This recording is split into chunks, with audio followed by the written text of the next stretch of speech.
ಶೆಟ್ಟಿ ತಿಮ್ಮರೋಡಿ ಪ್ರಾಯ 58 ವರ್ಷ, ತಂದೆ ವಿಠಲ್ ಶೆಟ್ಟಿ ತಿಮ್ಮರೋಡಿ, ಮನೆ ಉಜಿರೆ ಗ್ರಾಮ.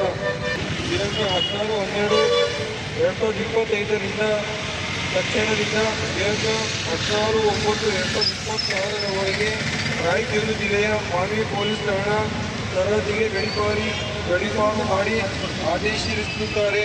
ಮಾನ್ಯ ಕರ್ನಾಟಕ ಉಚ್ಚ ನ್ಯಾಯಾಲಯದ ನಿರ್ದೇಶನದ ಮೇರೆಗೆ ಸಹಾಯಕ ಆಯುಕ್ತರು ಹಾಗೂ ಉಪವಿಭಾಗೀಯ ದಂಡಾಧಿಕಾರಿ ಪುತ್ತೂರು ಉಪವಿಭಾಗ ದಕ್ಷಿಣ ಕನ್ನಡ ಜಿಲ್ಲೆಯವರು ಕರ್ನಾಟಕ ಪೊಲೀಸ್ ಕಾಯ್ದೆ 1963ರ ಕಲಂ 55ರ ಅಡಿಯಲ್ಲಿ ಸ್ವತಂತ್ರವಾದ ಅಧಿಕಾರವನ್ನು ಚಲಾಯಿಸಿ ಎದುರುದಾರನಾದ ಶ್ರೀ ಮಹೇಶ್ ಶೆಟ್ಟಿ ತಿಮ್ಮರೋಡಿ ಪ್ರಾಯ 58 ವರ್ಷ, ತಂದೆ ವಿಠಲ್ ಶೆಟ್ಟಿ ತಿಮ್ಮರೋಡಿ, ಮನೆ ಉಜಿರೆ ಗ್ರಾಮ, ಬೆಳ್ತಂಗಡಿ ತಾಲೂಕು, ದಕ್ಷಿಣ ಕನ್ನಡ ಜಿಲ್ಲೆ ಇವರನ್ನು ಕರ್ನಾಟಕ ಪೊಲೀಸ್ ಕಾಯ್ದೆ 1963ರ ಕಲಂ 55ರ ಅಡಿಯಲ್ಲಿ ಪುತ್ತೂರು ಉಪವಿಭಾಗ ಸರಹದ್ದಿನಿಂದ ದಿನಾಂಕ 16/12/2025ರಿಂದ ತಕ್ಷಣದಿಂದ ದಿನಾಂಕ 16/9/2026ರವರೆಗೆ ರಾಯಚೂರು ಜಿಲ್ಲೆಯ ಮಾನ್ವಿ ಪೊಲೀಸ್ ಠಾಣಾ ಸರಹದ್ದಿಗೆ ಗಡೀಪಾರು ಮಾಡಿ ಆದೇಶಿಸುತ್ತಾರೆ.